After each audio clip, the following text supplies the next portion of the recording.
it's your girl Zandra, founder and CEO of Zandra Beauty, and you're watching Buffalo Future's Getting Ahead podcast.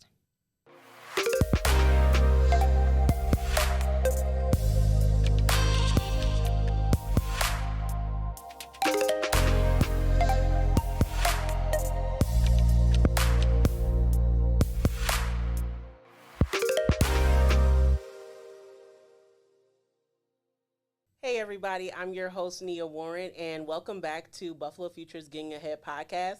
Today I'm here with Zandra Cunningham, CEO of Zandra Beauty. Clap, clap, clap, clap, clap. I have to make my own claps because there's no soundboard, but it's okay. It's okay. Can you please just introduce yourself? Of course, we know you're Zandra, but can you let us know about your business ventures, and how you got started? Yes, so hello, thank you for having me. My name is Zandra Cunningham. I am 24 years old, born and raised out of Buffalo, New York. So shout out to the rough buff. And I'm the founder and CEO of Zandra Beauty. So Zandra Beauty is a premium plant-based skincare company that I created at the young age of 9. So we're pushing over a decade now. I've been fortunate enough to be able to scale my company, take it nationally. I've been in stores across the nation. With some major retail partners such as Target, Whole Foods, Wegmans, Tops, and a whole bunch of other beauty boutique stores across the nation. My line is all about girl empowerment, inspiration. We're really focused on women empowerment and education. So I'm connected with a lot of not-for-profits here. We started our foundation here as well, the Zandra TLC Foundation. And our products range from lip balm to sugar scrubs to body wash to soap bars, and our amazing souffle, which is a hair and body moisturizer. Oh, nice. I didn't hear about the souffle before.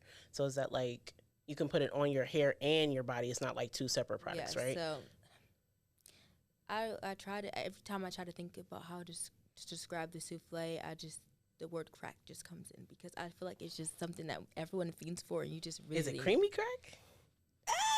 It is, but also too, it's a spinoff on shea butter. So raw shea butter is very obviously it's very hard, and I feel like that whole experience of having to heat it up.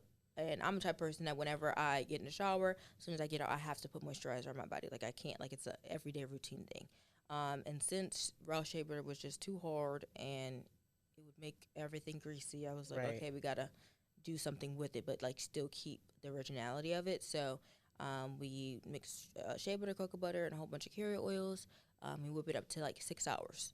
And so it's like nice. So even when you get the jar, it feels like there's nothing in it, but it's like really nice and light. So it starts as a solid, but then as soon as it like gets to your skin, it melts right on. And also too, it doesn't leave like those grease stains like on your clothes. Okay. But it's still like it's light enough for the summer, but it's also heavy enough and like firm enough if you have dry skin like me for the winter time. So I need it. I use it every single day. So hair moisturizer added. Hair's a little dry or needs a little shine, I'll put it on there. But I use it from head to toe. I love it. Period. Hi, it's Tiara Parker. I'm the Director of Success Coaching with Buffalo Futures. Just here to encourage all of the youth in Buffalo, ages 16 to 24, to go to our website, buffalofutures.com, create an account, and then also learn more about our youth council. You can be incentivized to be a part and make your voice heard. I love how like you're just so educated. I would definitely like dive into that more later, like in this conversation. But I want to know like how did you start? So like oftentimes I'm sure that people in Buffalo, they are definitely caught up with like who you are, what you do, and the products that you have just because you have such an amazing like reputation that precedes yourself. I think that people want to know like how did you genuinely get started? Like what's the story there? We know that it started with your dad like telling you no that he wasn't going to buy you lip balm anymore. But if you can just like, color that story for us and let us know like, put us in that season of Zandra being 9 and how she just turns into this business owner who is so successful today. Yeah, so it definitely did not happen like that. So my dad refusing to buy it was the initial, like how does it appear in store? Like where does it come from? But also too, I was very like, just early girl. I mean, I grew up in a house with all boys, so I was very much, in my own la la land and princess land all the time. So, beauty and skincare was always something I was really, excited and passionate about. And really just wanted to do that. But unfortunately, I have sensitive skin, so the products on the market at the time, I wasn't really able to, use. It just didn't work for me. It just wouldn't work for my skin. So, since I had limited, resources in regards to like wanting to, just be a young girl, being in middle school, and everybody passing around their new lotion they got over the weekend from Bath and Body Works and whatever. That was just really what was popular at the time. During that time, I wasn't able to use all that stuff, so I really felt like kind of just like excluded, and since we weren't, as a society, as a whole, there was no organic sections, and everyone being cautious about what they're putting in and on their body, especially when it came to products.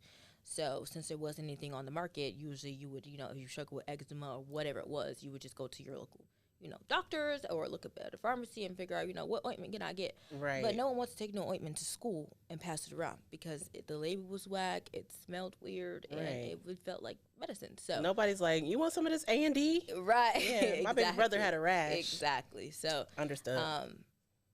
So during that time, that's what I was struggling with. So again, I had all these desires of what I wanted, but there wasn't anything really for me at the time. And I remember the following summer, my family's from Boston, so we went to go visit some family out there. And I remember going into their local mall, and that's the first store, Lush. That was my first experience going to Lush. We didn't have a Lush then in Buffalo. That was that new. Yeah. And Lush, came out the game with, like, changing the whole experience, like with the interactive things. You can test it out. You can try it. I mean, bath bombs was hot during that time, too. And they had all these different ones you can be creative with. Like, it was really a fun experience. And I remember walking into the store and wanted to get everything in there. And then I realized, like, oh, I want to learn how to make everything in here, but that I can use. That's all plant-based. So that's literally what I did. So once we mastered learning how to formulate and create lip balm and what that meant, and we actually got it down to the point where I'm like, okay, this is good. Like, I feel like we can sell these things. Then I was like, anything I feel like I need to buy, I'm about to figure out how to make it right now. And that's really how Zandra Beauty was born, based off of solving a need that I needed. And I wanted to share that with the world because of other girls that may be struggling with the same thing. But also, too, changing the mindset of what was possible and what, people weren't thinking about in regards to, like, things. I feel like we were cautious quickly in regards to, like, okay, we shouldn't eat certain foods and, like, certain things like that, like being careful about that. But not understanding that we are also victims of, like, the label lies, which I like to call them, on products. Yeah. The regulations here are very, very, very different here in the U.S. Basically, anything goes. Yeah, it's shiesty out here. Yeah, so for the average consumer, you're reading the front of the label because you can't even pronounce what the ingredients say. I mean, it's a long list. Right. I know I'm not. I didn't understand it. So you're going based off of the biggest thing on the label, and it says natural, or it says made with vitamin C, blah, blah, blah. But on the back end, knowing what I know, that's probably the smallest amount of ingredient that's in there, but it's the biggest one on the label to attract on purpose. So teaching like consumers that's just different ways how to shop for your products, and thank God there's other resources and stuff that you can use now. I know they have like a few apps and stuff that you can use to, like, see if it's actually 100% true or is saying what it does. But during that time, I wanted to fill the void and also to educate the average consumer on how to shop what's best for you. Not to say that I don't think my products are amazing and they'll change your life, but even if you don't go with us, I still want to make sure you know what to do. And a lot of that stuff doesn't. Quality. Right. Yes. And for quality, sometimes it doesn't mean we have to go to the store and buy the most expensive thing. I mean, we make all our products with, I tried to make the formulations as basic as possible so you can connect it with stuff that you can even find at home in your kitchen. Like, I didn't want it to be so complex to the point where you're like, what is that? I have to Google this. Right. Because it takes extra research for me to figure out, like, what I'm putting on my body or inside of my body. Yeah. And I feel like for most things, the simplistic route is always the best route to go. If it gets a little too complicated and you got to do all these things just to feel amazing, then we got to change something. Yeah, it gets scary out here. And I think it's also empowering to let people know that these things are accessible to them, like in their own homes. So, like, I know a lot of times when I'm looking into products and I see something that I cannot pronounce, I'm like, what is that even in? And it'd be something crazy like car fluid. something to clean your windshield, and I'd be like, oh, okay, so do I want to put this on my face? Yeah. I don't. Yeah. So having that liberty of just being able to find things that are accessible to you in your own home, in your own kitchen that you're familiar with, and you're more able to like put that on your body with a sense of confidence and comfort. Mm-hmm. I think that changes like the experience of like just like the beauty industry for a lot of young women and women period, because I think when you are first introduced to like beauty products like lip gloss and makeup and different like lotions and things like you said, when you're dealing with sensitive skin or you're dealing with, you know, different experiences that may not like make you palatable for every product. Right. It is exclusionary sometimes when you're feeling like, oh, I cannot participate with this because, you know, I'm just not built like that, or like this is not something that I agree with or my body agrees with. Right. So having something clean is always important. When you were young, do you think like that was like the main focus for you, like always making sure like it was something clean, or were you just like, hey, like this is what works best and this is something that I'm going to stick with? Yes. So I feel like since I struggled with that aspect, so I needed to clean. Like my body was like all that chemicals and all the random things. It was just not working for me. Mm-hmm. So in the beginning, it was like a must because that's what I needed for me. But down the line, I feel like that separated us from a lot of other, you know, all of our other competitors at the time. And also too, I was like excited, and I felt like I had to stay consistent with it because I believe in it. Like we were like growing up, using Vaseline, using all the things we probably shouldn't have done and whatever because we didn't know no better. Mm-hmm. So, but once we started doing research and figuring out like, you know, how to make it, how to produce these things, the formulations and what all these things mean, and you can make something without having a whole bunch of chemicals in there, and why companies do that, and you know, it all comes down to money. But I wanted to do something different to one, separate us, but then also two, I believe that a lot of those agents that are inside each product that are so harmful are not bettering your skin, especially being a young person. I'm like, we're right now in a state where there's 9-year-olds. Like at the age that I was, my mom was not having it. We were not going to Sephora dropping hundreds of dollars on skincare so you can figure out all those things. But now that is normal. That's the climate right now that's happening. And unfortunately, a lot of the stuff they're buying, they don't need. Your skin is still growing. Like you're literally still growing, and you don't need all that stuff. And most of it's corrective skincare, honestly. And we just need, I'm trying to, like, with Xandra, trying to change the mindset that we don't need. Sometimes you don't need all that stuff. It just ruins your skin barrier, and it just overcomplicates things. And now you didn't struggle with acne, but now this is breaking you out all the time. And you're thinking it's helping, but it's not. Or you're thinking of a one quick fix that I'm selling to you, but if you forget one day, you're going to feel it and you're going to see it. And we don't want that. We want something that's going to be able to morph your skin as it changes, and it's going to be able to be consistent. So we want preventative instead of corrective, because we're not correcting anything. We're just preventing any till we get to the correction part. Not to say that there's not individual people that need special things. Like everyone has different skin conditions. There's so many different things. But I feel like the average person, when you're 9, 10, you don't need that stuff at all. And even us now being in our 20s, we don't need a lot of that stuff either. So I think it's more of an education piece that I really wanted to focus on, and I became passionate about it. So I wanted to put everybody else on. So might as well put my customers on too, because I was definitely telling all my family. I mean, the only people that really hasn't changed their ways, I would say, is really just my grandfather. He still is a Vaseline diehard. Like, I mean, he's like over 70, so he's like, That skin stay moisturized though. It's very smooth. It looks amazing. Come nowhere ashy.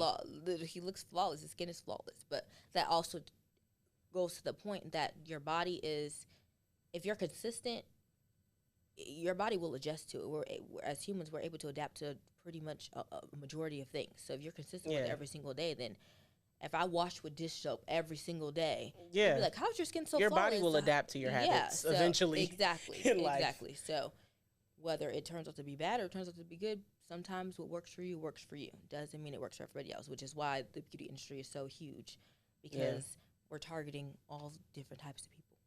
Yeah, I think even with the thing that you were saying, like where young people are going to get like skincare and things like that, I feel like parents play a large role in that too, because a lot of the times the parents aren't educated about like what's going on in their skin. And so I would say in situations like this, like with Buffalo Futures, where we talk about, you know, having those different like support systems in place for you, where people may not have a supportive family member, a supportive mother or father or whatever, you know, someone to like lean back on and like really be that sort of like moral compass or educational compass, somewhere to direct them. It's kind of hard, and you really don't. It's kind of hard to follow the rules when you don't know like what they are, don't know how to follow that regime. So it's difficult. But I realize in studying like your story and like where you come from and everything like that, I think your mom is very supportive, along with your dad too. Like, so you have a pretty supportive like familial structure. And I just wanted to know, like, so how does that play into you as a business owner, and role that they play to like grow you as a professional? That's a really good question. It's hard. They're really not the best employees, honestly. They're not. It's hard raising your parents. It really is. It's so, hard. So hard. But now on a serious note, they no, my mom, both my parents were very supportive. My mom in the beginning it was really just her and I like experience. Because she was, I felt like in her place and time, she was really open to like educate, like learning things, like trying to figure things out. And also too, she one of my brothers was always very sick, so she was used to like knowing, like she was like at the time, like she used to have like these keys where they're like basically like be like a dictionary for like reading the ingredients and stuff. Because my brother was allergic to everything, and the main thing he was allergic to was shellfish, like deadly allergic to all the stuff. But most of it was like obviously tree nuts, peanut butter, and then also to eggs. And as a young person, everything is in it. Like eggs is in everything most of the time, and so is probably tree nuts or whatever ingredients in there. Yeah, and if it's not in it, they frying it in it. Right. So that was a struggle for her. So I felt like even in the time when we were like, you know, researching, you know, how to do formulation and like all that stuff, like it was exciting to her. And she just, so she was very supportive in formulating and we're just trying to figure things out, you know? And that was like a fun, cool experience that her and I did. My dad at the time was more so like supporting from a distance. Like he had his own stuff going on. He was more so, you know, with the boys, with sports coaching and like all that stuff. It was really just my mom and I's thing. And he'd be like, where y'all going now? And be like, we're on our way to this show, just out here, and da-da-da-da. So, I mean, he was supportive financially, and then like, you know, picking us up, dropping us off, carrying the bins. Like, I mean, the whole family was.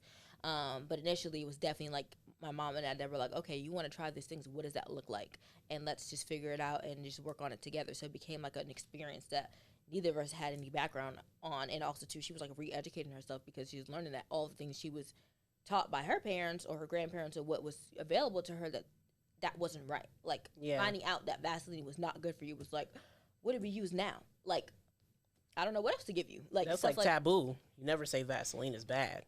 Right. So, again, I just told you, my grandfather, her father, you know, still to this day. You have to look at the material. You have to.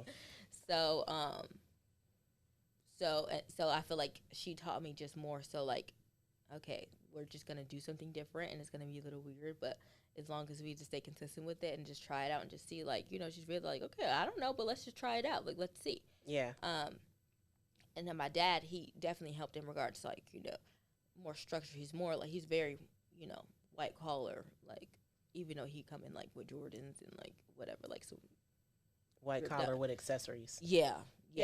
You look real chill, real Coach Cunningham for sure, but very white collar, very conservative, and like, okay, this is how it's to be, da-da-da-da. So coming with us when we were just really the creatives, like, I felt like at that time he was like, what are y'all doing? Like, it should be done this way, like, you know. So it was a really good dynamic, and I felt like we were able to learn a lot, like, with each other.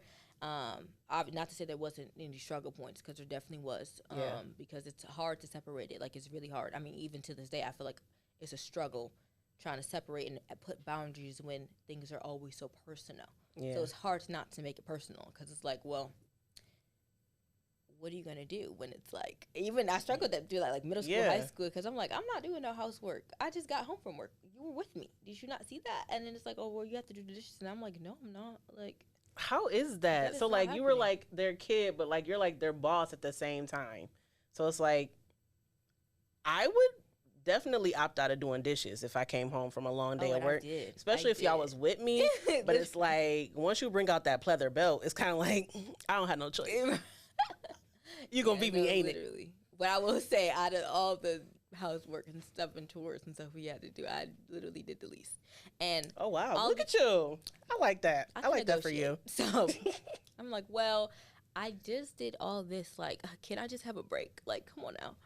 But yeah, so there's definitely a struggle to find that balance. But I think the biggest thing is really like communication, one, and making sure that like you're consistently, like me, like, you know, having to run the show. Like, I have to make sure each person is like, or any person that comes onto our team, that like you have to check in and be like, okay, so how are we feeling about this? Like, sometimes I know I can be, meaning like obviously they know me and I know them, and I know certain points like we're like, oh, he's irritated, or my mom's irritated, or even like at a certain time when I'm tired, I'm like, stuff I'm saying might sound really, really mean and harsh. And they're like, don't talk to me like that. And I'm like, get on my face. Like, what do you mean? Like, I didn't say it anyway. Like, let's just get to work and let's just do it. So it's still a struggle and things that we like are honing in, but I feel like the best part is it's a challenge, and it pushes us to, you know, expand our mindsets. I mean, because obviously it's not the ideal situation where like you're working for your youngest daughter, and then at the same time you still have to be there for me on other things that are personal. So relationship things, friendship things, school things, like other choices that has nothing to do with business, and then still have to just let go and like guide but not tell me what to do. Right. So I feel like for them it's still a struggle to like see like, I don't want you to fail, blah blah, but also too I want you to make the decision. Like, my mom's very adamant, like, when you're younger, you know, we made most of the decisions. Like in the beginning, I was really mainly focused on the creative side. Like, I don't really care about, you know, the ins and outs of the business, the numbers, like any of that stuff. It was really just kind of like laid out for me. Like, I was able to, you know, do the stuff I wanted to do. Right. And that was build the business, formulate the products, get the products to where I wanted it to go, be able to, you know, do classes and talk to other people. And, you know, I ended up becoming a brand on myself. So I became a paid speaker. So I was traveling a lot. So, like, I really wasn't seeing all the behind the scenes that what it took to do that, to do everything. But it wasn't until I found out when I was turning 18. And it was like, well, they laid it on you on your birthday. Here you go. They was like, well, here you go. Like, this is everything we had to do. You got to think about all these things, insurance bills, I was like, oh, what? It's like, I'm like, can't you just do it? They're like, no, you need to have the experience. Like, you need to know. Like, not to say that that's going to be your job to do all those things, but you should know the ins and outs of every aspect, not just one section of the business. So, I hated it. I wasn't a fan. I understand. But, I mean, I respect it. But look at you today. Yeah. I mean, they definitely refined it. They made it something nice. They did. And they educated, as they should. Period, parents. I'm grateful. I'm grateful for them, because without the parents, I don't know. So I'll be like, I don't know.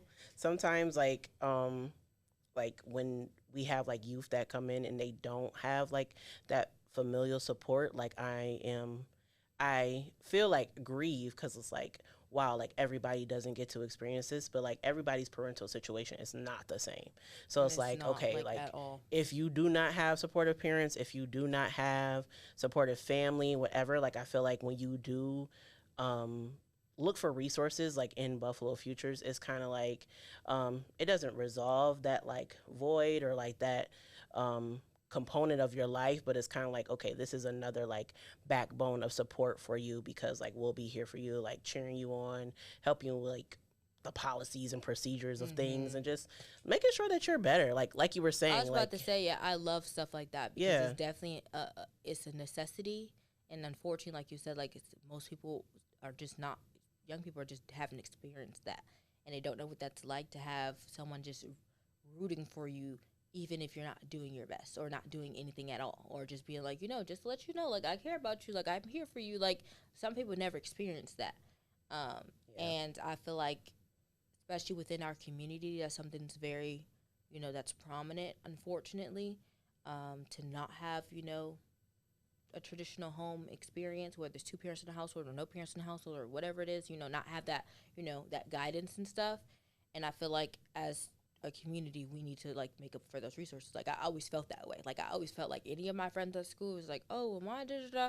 I was like, well, my dad's your dad now. Like, yeah, right. Like it was like literally, I'm like, yo, no, you have tons of kids now because they're calling my dad for advice or teaching him how to drive and do X, Y, and Z. Same with my mom. They're like, okay, what's your mom do? I'm like, my family is very open and welcoming. Like, we will take anybody. And I don't know if that's a good or bad thing, but I will say like that. I felt like that was always something I wanted everyone to experience, and it was really a weird time in my life that I realized that not everyone had the same experience I had. Yeah. Or no one was like, so I felt like it was my job to be like, okay, well, here. Yeah. Take it. Get all the guidance, all the love. Here's the numbers. You call here. Oh, you want to see my grandparents? My granddad can get you a job. Very granddad.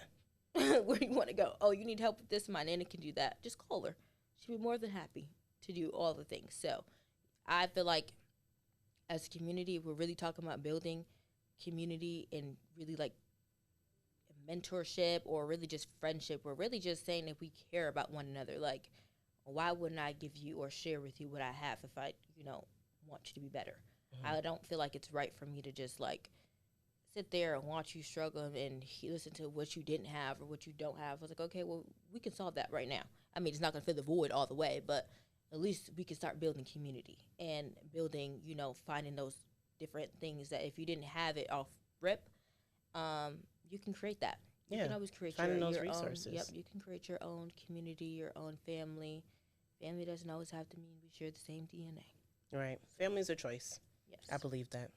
I think with your business growing so much, the way that it began, I think I saw somewhere that your mom actually like looked up resources like through Kid Biz, which was like a program that Buffalo State offered.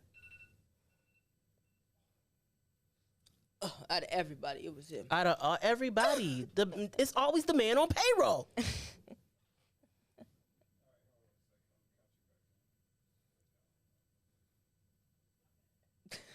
Get out of here. Get out of here. Yeah. I do.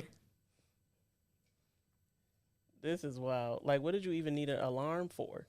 What did you need the alarm for? You're working. Like, what's going on?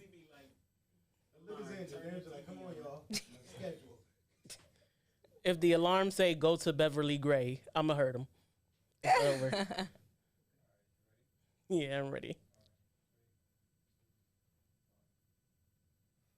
So you got started but your mom did look up the resource Kid Biz through Buffalo State University, which was responsible for a lot of young entrepreneur success and professionalism, personal development and growth. It gives them opportunities to vend and just, grow with those entrepreneurial skill sets that otherwise would have to be built through trial and error.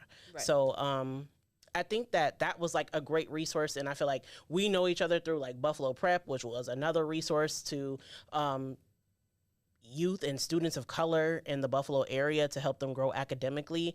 What would you say about like resources that are available to help with, getting students acquainted with STEAM professions or getting acquainted with anything that you might need to excel in life, really? Because I know that, Zandra Beauty is really focused on educating young girls and making sure that education is accessible. But when we're looking at the climate of resources that's in Buffalo today, is there any resources that you're particularly fond of or anything that you know of that you think, is still successful at what they do even now? Yes, absolutely. Actually, this through I would know last summer I did it, and also from I believe February. It just ended in June. But I teach classes at the Foundry Buffalo. Oh, great! Located on Northampton Street, and I love it. I mean, Foundry is. I mean, I have my own history with the Foundry because that was my first when I moved out of my house in regards to manufacturing and making things. That was the first place that we rented space from. Oh, wow. I didn't know that. Yeah, back in 2012. So when, the Foundry Buffalo has been family.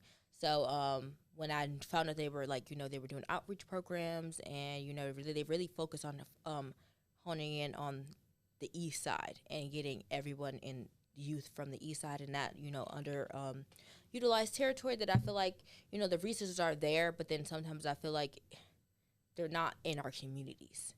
So it still feels like you still have to travel somewhere else to get inside another program. And then even if you do, I don't know if I'm going to see a whole bunch of people like me. Yeah. So I feel like there's a disconnect, and I feel like Foundry Buffalo is trying to bridge that and really focused on a specific area and a specific type of student, usually ones that are overlooked because they maybe look too difficult or not have this or not be able to can afford things and don't have the general skills. So the Foundry has plenty of different programs where they teach you like, kind of like trade school, but like not in the sense like they'll teach you like welding or working with the tools. And I'm not going to say too much about it because I don't literally know what they do, but I know they will train individual kids. They'll pay them while they're being trained, and then they'll connect them with jobs afterwards. Now, the department that I worked with was mainly high school students that went to all the Buffalo public schools. So they do outreach through there where they go to the school, say like, oh, hey, you want to join the program, whether it's a summer cohort or a fall cohort or the winter one. And I just finished, the the spring cohort. I just finished that one. And it was excellent. I enjoyed every single minute of it. I taught 2 entrepreneurial classes where they were able to, collaborate, form a business idea. I didn't even bring the bag, but they were able to design these cool tote bags that I bought. So many of them. They were really, really nice. They made the tote bags from scratch. They screen printed the design on the bags, and then they also made their own bag chains, like the keychains and charms and stuff. Oh yeah, that's they got to design all from scratch. They all did. That's what they spent the time doing. They came up with the name. They came up with the business and went over all the things. And throughout the program, it's not only a learning experience, but also they do get weekly stipends. So every single time they show up, they're getting paid to it. So it's like more like a job, but instead of you like actually doing like hard labor for the money or whatever, you're learning. We're teaching you something. That's dope. Whether you want. How do they get in it? So do they have to be like recommended by the school or? No. Well, they do. I know that they have reps that go into the schools because it's a not for profit. So they go in and they will like recruit different. Working with like I know Hutch Tech, South Buffalo, South Park, and a couple other schools. But it's all for anybody that's in the Buffalo public school system. But all they have to do is really just go to the website and sign up. Oh, great. So thefoundrybuffalo.org, and that's where they'll be able to sign up for any classes, and they get to choose how long. They have a really good STEAM program where they learn about okay, I don't even want to say it because I feel like I'm going to say the thing wrong, but they have this cool thing where they learn about like how like they have this big giant fish tank that the kids created the fish tank, and they have those koi fish, like tons of them in there. Oh, yes. I've seen the koi fish before. Like, I didn't know the kids did that. And they're growing, and it's aquaponics. I think that's what it's called. And they're able to learn like the system, how like that water and how the fish are feeding the plants and how they're able to grow like strawberries, peppers, or whatever. And they have the good garden. They do wood making. So teaching them how like the foundry is ran, meaning like the foundry offers all these programs, but everything we make we're able to sell for thousands of dollars. Like most of the benches you see downtown, most of those trash receptacle things. We created that here. Like bike racks, we created all those that you see around town in Buffalo. So just showing them what's possible, and also to having a good time, but also to be in a safe space, because a lot of those kids don't have guidance, don't have those 2-parent households. They don't have that support system. But when they come here and they know I'm like, I feel like I was talking to one of them. They're like, I'm not sure they're still going to come. I'm like, oh, they're going to come because we're a home for them. Like. It feels like community. They either we're feeding, we're doing all the things, and it feels like more of a family than it did like here you are, you're coming to work or you're coming to a class that you don't want to be at. Like I was very in tune with my kids to the point where they're like, oh, we're going to miss you, miss. Like, what are you supposed to do all summer? I'm like, you come back for the summer. I think having that unique access to a captive group of students always is very rewarding on both ends. So do you ever have anybody who's like, I went to the grocery store the other day and I saw Zandra Beauty souffle? Yes, sometimes. And actually, one of the girls from when I know when we did orientation, like all the instructors and stuff had to come up and say who we were and, choose my class, like, or whatever. I'm the leader or the lead instructor on that. And one girl was like, oh my goodness, I just did a project on you at school. And she came back and showed me the picture. I was like, oh, that is so cool. And she was like, oh, I'm definitely going to be in your class. I was like, oh my we're goodness. going to have a good time. So, but I feel like the best part about that experience is, like, in the beginning, I do a little snippet of, this is who I am and the background, but we don't spend a lot of time on that. Yeah. I feel like it's more so about connecting. I feel like when I go in there, it's less about, oh, I did it, so you can do it too type of thing. Because I feel like sometimes when, especially with kids and youth, like sometimes when, when you have presenters coming to school and they're like, they come in the suit and they're like, oh my gosh, you're so amazing. How did you do it? And then you listen to them for like 30 minutes and you go home and be like, oh, I wish. Some people be like, this is what I need to do. I want to be exactly that. Or some kids would be like, oh, that's never going to happen for me. So for me, like I just don't have that access. So I don't have those resources. I spend most of the time like, no, I'm just a regular Joe. I'm a regular person too, and I have all these things, and I want to fuel that. I don't want you to look at me and feel like what I have is too far-fetched. Yeah. I want to walk you through how we can do it right now and be like, it's really not that hard. Like, we can talk about it. I'm like, let's work on our logo. Yeah. Do you ever find yourself giving advice that you wish that you had at their age? Oh, absolutely. What do you think, like, is the most, like, what's the most, like, reoccurring piece of advice that you give to youth that you feel like you wish they could just, like, fully, like, conceptualize and understand? I would say the biggest one that I felt like, even though I feel like I had it, I feel like I should have took more advantage of it, but just being more outgoing and outspoken and being really like driven and aggressive about it. Like, I don't really feel like I was aggressive as I am now and as confident in it as I am now. So working with those kids, I'm like, they got a whole bunch of attitude, all these things. I'm like, well, we need to sell this stuff. So I need that same energy and that same drive too. So, and this is the best time to do it. Because once you start with it, then it will just become more so who you are. I feel like I had to grow into that. I still feel like I was really shy in the beginning. And less visible. Like, I feel like I worked really hard to make myself not as visible as I should have been. So for like telling them now, I'm like, oh no, get active now. Right. Go shake hands. Start now. Do all the things. Be yourself and be aggressive about it and unapologetic about it. And I feel like they have that. I mean, always want to be on screen and on camera and all this. Like, they had that. I feel like even to this day, it takes me a while to come up my shell. Yeah. But for them, I mean, it just clicks. So I'm like, oh, we got all this personality. Let's go. Let's get it on camera now. I feel like these kids, I'm not that far from the kids, not. But okay. But I do feel like there is like a cultural or just like an experience difference because like they really be in front of the iPads, the phones, like, and knowing how to operate them. Like, I swear, like at do it all. 1-2 years old, it's wild. They know how to do everything. And so I just feel like if there's anything that I can give to like youth today is that they're definitely like technologically advanced, and they have like a head start that I don't think anybody else has had the like real chance to like take advantage of. And so I feel like with anything, like, people struggle where their strengths are, usually, for me, is what I've noticed.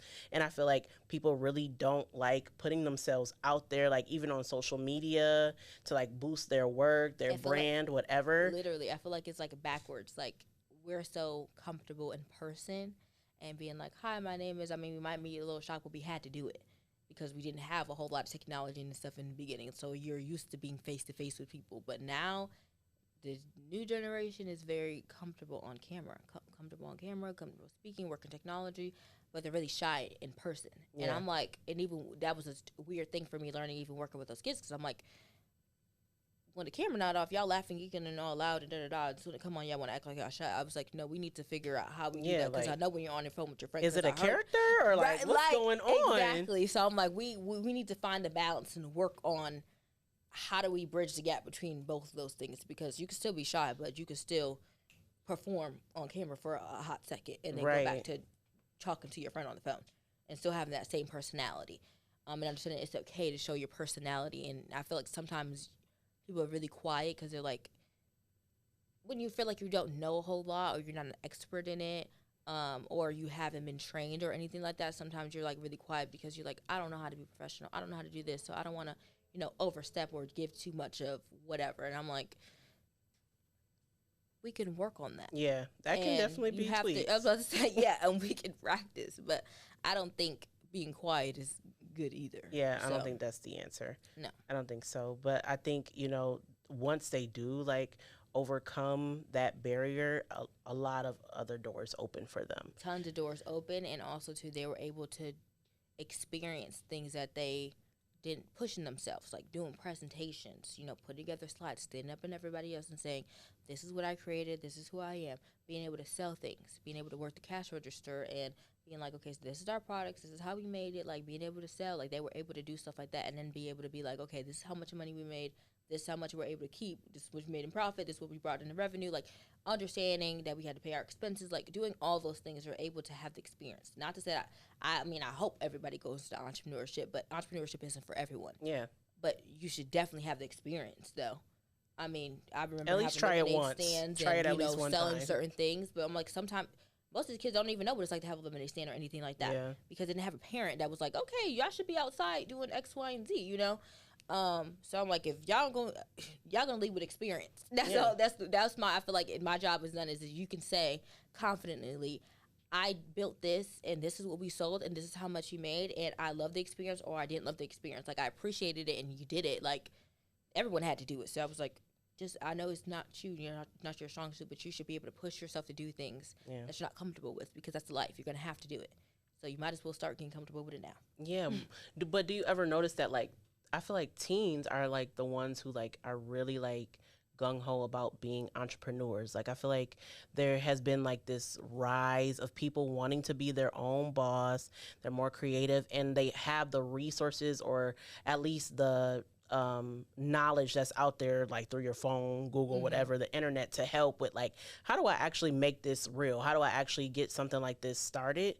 But I also feel like because of their age, there are barriers. And I feel like as someone who was a teen entrepreneur, what do you think is a barrier for other teens who are looking to be their own boss? Oh, that's a really good question, because there definitely are plenty of barriers. One, just I feel like now it's a shift since, like you said, there's just the number of young people starting their own businesses and being successful is spiked up so it's not very rare anymore, in my opinion. It's rare, but it's also still not as rare, because we have just influencers, like they're entrepreneurs in a sense, like content creators, like all those things. So I feel like it shines a light. So of course everyone will want to jump on the bandwagon and be like, okay, like this is working, like I need to make my own money, I want to be my own boss, I want to do whatever. But I will say the barriers will probably have to be, starting with, lack of knowledge, and access in regards to like resource and education, and are actually like of substance. And I would say the main thing is capital, access to capital. If I can't stress that enough, it's just mainly access to capital. Even though I feel like Buffalo, for the people here, it is a great place to be, because this is like the place for startups. We have people coming from all over the world, from all over the country, to come here and start their businesses or seek funding and or different programs to get investments and stuff like that, because Buffalo's become the hub of it. But it's actually really hard, especially being a woman minority or just a minority in general. It's very hard to seek that capital when you're trying to have somebody believe in you, and then the fact that it's disadvantaged because you're also young as well. Yeah. So people think like, oh, he has all these, he or she has all these amazing dreams, like keep striving for it. And it's like, no, I'm dead serious. I need it now, and I want to take out this loan because of it, but because of my age, or because of my lack of experience, or because all these whatever long sheets of whatever, I can't get what I need to get. So it's like, now you're waiting, and then it seems like, oh, now I have to work a 9 to 5, or I have to work for somebody else so I can save them, but then I need to start my own thing. Yeah. Which is also a fine thing to do, but that's like a quick, like, you have to do it because there's no other way you're going to see the capital. We don't, so it I think that's the biggest barrier. And then also, too, the climate of just things changing so constantly. Yeah. I feel like every time I turn around, things change. There's a lot of stuff going right now in the U.S., and I just think it's mainly just staying focused I feel like that's a big barrier, especially for young people now. It's just staying focused. I come across a lot of people like, I want to start this, and I think I'll be really good at this, and I'm like, you have amazing ideas. However, I just need to focus on one of them right now because we can't do it all right now. Yeah. And then also too, if you really want it, I'm like, please, I might like look at what I've done. That's great. But again, we're over a decade in, and don't look at me like, okay, like, well, you already have this. I'm like, but I was started at when I was 9. I was like, I did it the wrong way. Well, not the wrong way, but I did it a different way. Yeah, there's more to learn. There's definitely more to learn. Right, it took time, and I'm still learning. I was like, I'm still not where I feel like I'm like, okay, we can rest off and retire in the sunset. I'm like, there's still so much more I need to learn, and there's so much more like I want to do. So, but it also takes time. Being an entrepreneur, it takes time. And I don't want to say it takes time to be successful, but it takes time to maintain the success, if that makes sense. So whether you accumulate success with a dollar amount or being efficient enough or making sure the operations are good and making sure you don't have to, it's not a hustle and buckle every single day. The idea and the dream for most entrepreneurs when you're in it for so long is getting to a place where you can be hands off and don't have to do all the things you don't want to do, so you can focus your genius on that one specific thing. Yeah. If you want to. But I don't know about you. Once I hit a certain age, I don't want to do nothing.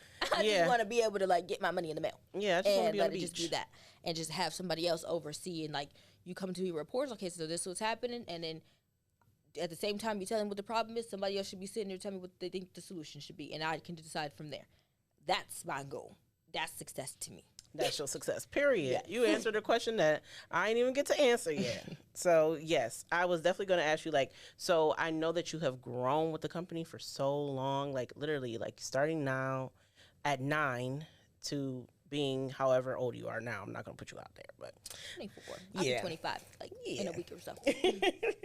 But going from 9 to 24, like, I know that, life doesn't stop, experiences don't stop. How would you say that Zandra Beauty has evolved as along with you? So Zandra Beauty started as, you being a young child, and I think it captures the essence of that, like being clean, making sure that you put good in the world, and doing social good. However, I hope those things haven't left you, but I know that you're older now, you have more experience. How has your business ventures reflected your mental and just like your mental maturity, I should say, like, as you've grown, how has your business grown along with you? Yeah, that's such a good question. So I feel like it grew with me based on my specific needs at the time. So like even like the line we have now and it's been out, like I created that when I was a preteen, teenage years. Like that's what I needed at the time. Like that fun, that energy, that vibrate, the empowerment, like the confidence, like all those things that Zandra like gave, that's what I needed. So that was the time that I needed. So now I'm at a stage where, I'm not that young, teenage, young entrepreneur. Yeah. I'm still a young entrepreneur, but I'm not a teenpreneur, like, all that stuff. So now I want to be on a different level playing field. Like I want the company to grow with me. I want to have a line to reflect where I am right now. And where I am right now, the new line is going to be called Liberated by Zandra. And I feel like I'm newly independent, newly really like soul owner and all these things, taking it on, trying to figure it out, trying to find my place and footing. So it's exciting. It's a new independent thing. But the shit is still all over the place. And it still should reflect that. Like I want it to be like, I don't want it to feel like, I feel like the packaging, like even the packaging or just Zandra Beauty, what it is now, which is so fun, carefree, like empowerment, like yes, ha ha ha, go go. But now we're in liberation time where it's like, shit is getting real because I'm an adult now. And I got a lot more responsibilities, a lot more crazy things that I'm trying to mix and mingle and manage on top of trying to figure out who I am as a person outside of being just a teenpreneur that I was like stuck in. I felt like, like it kind of feels like if I compare it to like being like a child on Disney and then trying to make it into adult films or like, being to like the bigger screen and stuff. Yeah. And it's like, it's hard to like not be that character anymore. And then still trying to feel like how is the best way that I can transition it without shocking my customer. And then, but also too, still having the essence of who I am. And that's what Liberated is going to be about. So, still going to be about, obviously about skincare, but it's going to have just a little edgy, just more sophisticated, more grown, but still don't have it all together. Like I want it to feel like I understand the hustle and buckle and being 20, trying to figure out, you have all these dreams, all these desires, and all these things you want to do, but your money is not matching. It's like like we're trying to figure it out, the balance line. I like it. Yeah, so we're trying to figure it out. Like I feel like when I think of liberated, I'm thinking like you just moved to a big city from a small town or something like that, and you're really, clean, like about the earth, and you want to do good, but sometimes good, all trying to dive into all the plant-based and good things and holistic things costs money. It's very expensive to be healthy and clean. So, unfortunately. I mean, this is America.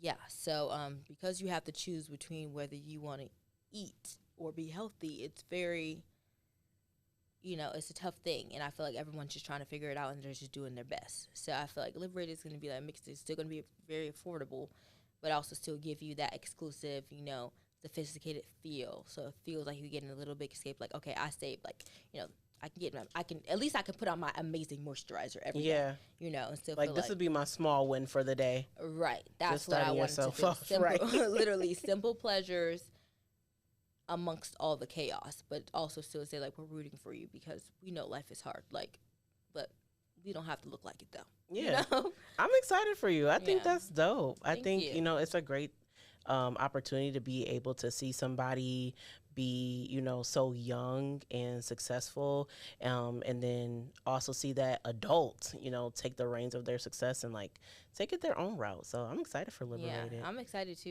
It's very scary for me, but I'm really excited about it. And I feel like it'll be good for. I feel like that's what people need right now. We need something that was like, okay, I can completely understand it. I'm just taking you as you are, and we should be excited because we're young, we're free, and we have all the time in the world essentially to figure things out. But in the meantime, we can still look amazing while we do it and feel like we're doing something amazing for ourselves, So I'm excited about it. I think it's going to be really cool. I love it. I'm excited too. Well, I was so excited to have a girl boss on, get to talk to someone who's in my age range. Mm-hmm. You're not only an inspiration to the youth that we service, but you're an inspiration to the Buffalo Futures team. And so I do want to thank you for coming on this episode today. I'm Nia Warren, your host.